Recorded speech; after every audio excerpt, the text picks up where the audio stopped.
I know that this video is long awaited by some of you. Maybe you're just stumbling across my channel for the first time. About 2 weeks ago, I took the NBCOT exam, and a week ago, I found out that I passed after my first try. And as promised, I am making the video of everything that I did and used to study and what the experience was like and all of it, the whole breakdown. This will be my last OT specific video. I actually received my license today, so I am done with the OT school process. OTR/L, baby. And as kind of discussed, I want to focus more on sharing my student loan payoff, my finances, and just life in Colorado in general outside of being an occupational therapist. Subscribe if you're interested in any of that. We'd love to have you along. Thanks for being here. And let's break down everything that I did to pass the NBCOT exam. Woo! For starters, I studied about 5.5 weeks. My plan was to take the exam May 31st. However, if you're familiar with the NBCOT exam, you do have to have an authorization to test letter in order to even sign up for the exam or see if there are seats available. So when I made that plan, I graduated in early May and I wanted to take the exam as soon as possible after graduating. I didn't have my ATT. My school doesn't do DVF letters, so we needed our transcripts to be sent to NBCOT in order to sign up for the test. I kind of made my plan not knowing exactly what day I was going to take my test, but hoping to take it May 31st. I started studying as soon as I finished my capstone. I dove right into studying. I didn't want to take a break at all because I just wanted to get it done and then take a break afterwards. I had already submitted my NBCOT application before my school sent transcript. So my application was just incomplete for a little while. May 22nd, my school sent transcripts. I got the email at like 8 a.m. that my transcript had been sent to NBCOT, and by 3 p.m. I had my ATT letter. When I logged on though, there were no exam dates in Denver. There was one like June 13th, and that was gonna be too late. I already had a job lined up with a start date. My options were to drive to Wyoming, drive to Nebraska, or fly home. There was one test date on May 28th available in my hometown. I'm in my hometown because Denver had no seats. And I was planning to visit my family anyways, and I happened to be able to get a seat here. So not my ideal testing situation, but that's okay. So I was 3 days early, and at this point it was like less than a week before the exam. Up until May 22nd, I was like, I don't know if I'm taking the exam next week, so I'm gonna save some practice tests and kind of divert from my schedule. I didn't realize I would either have 4 weeks or 6 days. I had taken a couple practice tests, they'd gone well. I'm taking the exam May 28th, I'm ready. That's kind of how my like test scheduling worked out, was like, I really only took it 3 days before I planned to, but because I wasn't sure of when I was taking it, I deviated from my plan. But what my original plan looked like, and I think it was perfect, was I spent the first 2.5 to 3 weeks studying new material and doing a small amount of practice questions to kind of pinpoint my weak spots. In order to do this, I used the AOTA PDFs. These were shared with me, so I think they were slightly older versions, but the AOTA PDFs were very helpful. I did have the Therapy Ed textbook and testing portal. I had to buy this for school.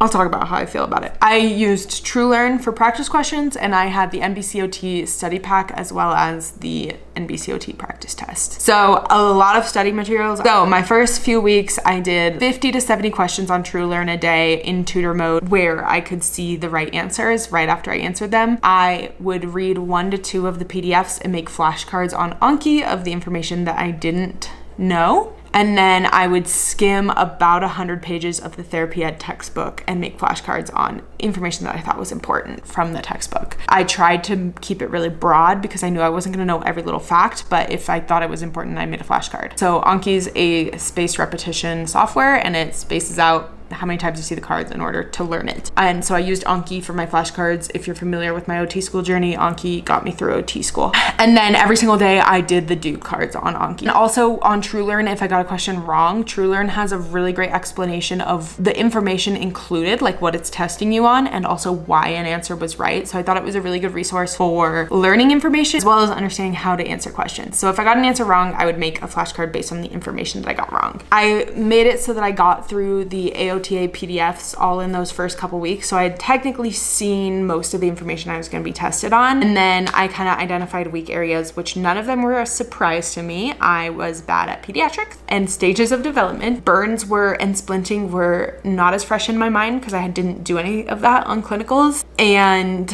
I needed refreshers on like Ranchos and Allen cognitive levels and whatever. So I then took these specific areas and I used the OT Exam Prepper podcast and OT Mirror January were my free online resources to like really focus on those areas. And those were really helpful resources, and I really improved in those areas. And then in the last couple of weeks, what I did was I bumped up my TrueLearn questions so that I was going to finish the whole deck of questions. There were like 8,850 questions on TrueLearn for the NBCOT pack. And I did every single question. So I wanted to increase my endurance when I was answering questions. So I did 100 to 200 questions a day because the test, as you know, is 180 questions. In the last 3 weeks, I also started making sure that I did the entire Anki deck once a week. I had a TrueLearn deck, I had an AOTA PDF deck, and I had a Therapy Ed deck. So I just wanted to make sure that I was seeing all the information at least once a week, because if you're doing due cards, you're technically learning them, but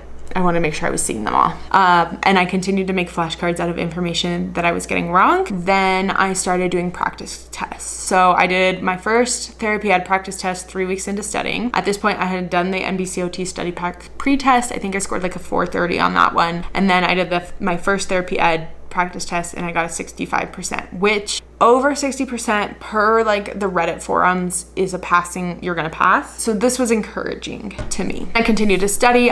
By the end of the TrueLearn deck, I was scoring between 70 and 80% on practice questions. And my weakest area was, I think it's domain 3, that's like intervention. And this stayed true for everything, honestly. So I tried to focus on learning strategies to answer those questions specifically. OT Miri has one like Scope and Doc where you break down what the question's really asking and answer those. And I tried to practice using those strategies on practice tests. And I did my first NBCOT 100 question practice test at like week 4. I think I did it on Tuesday the 21st. So right before I found out when I was gonna be testing. And I got a 493 on that first practice test, which was also very encouraging. Continued studying, continued reading, continued doing my flashcards. Fun. The last few weeks, I was just kind of reviewing and then honing in on the areas that I was weaker in and trying to strengthen those. So on Friday, I took the NBCOT full exam, and this was a mistake. I scored a 441 on this exam. I went too fast. I was just like, oh, I want to get this done. It's just practice, whatever. I didn't review any of my flagged questions. I was just like, well, let's just see how I did. But because it was the full test, it crushed my confidence to have technically failed that. So on Friday, I was panicking. I was on Reddit forums reading like people who have failed the 2024 NBCOT practice test. What did you do? How did you do on the real test? Most people were like, I passed with flying colors, but then there were like the 2 people that were like, I bombed the real test. That was just not good going into it. Then I took 2 more Therapy Ed practice tests that weekend and was scoring 67, 68% on those. I took the other NBCOT 110 question practice test, and I got like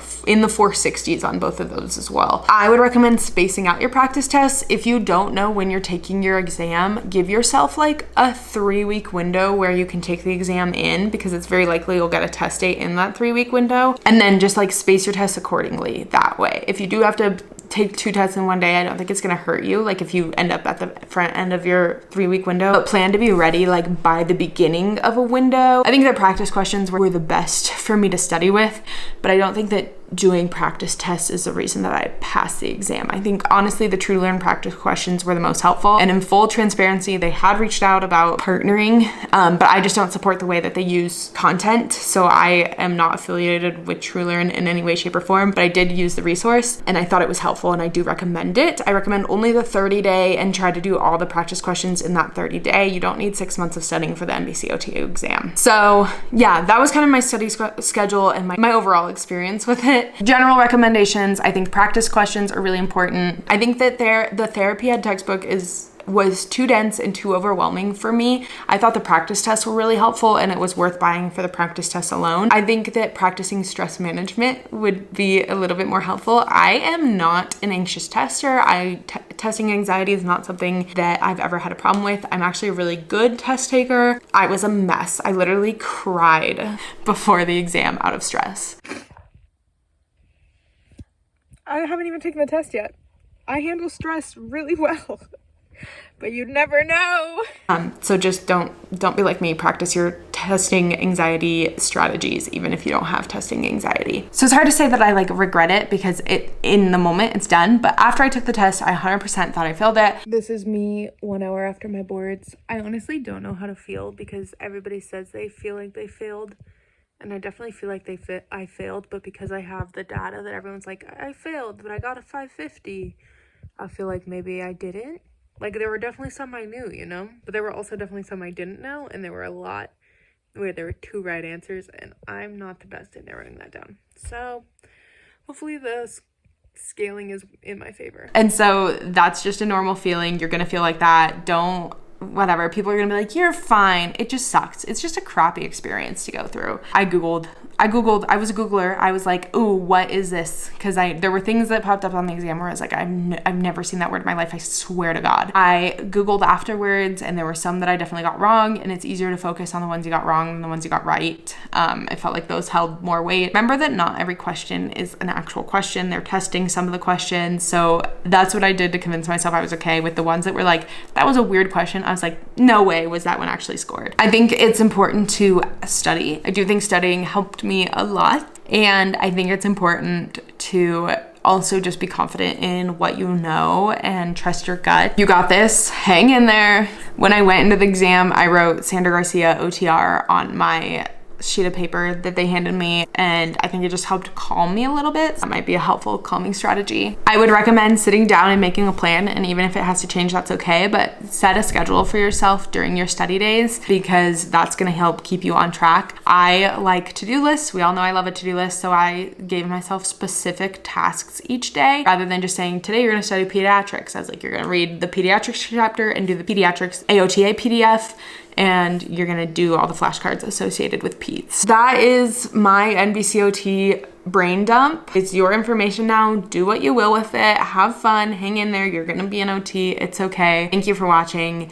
And again, don't forget to subscribe. It really supports my channel, and I'm happy to have you here.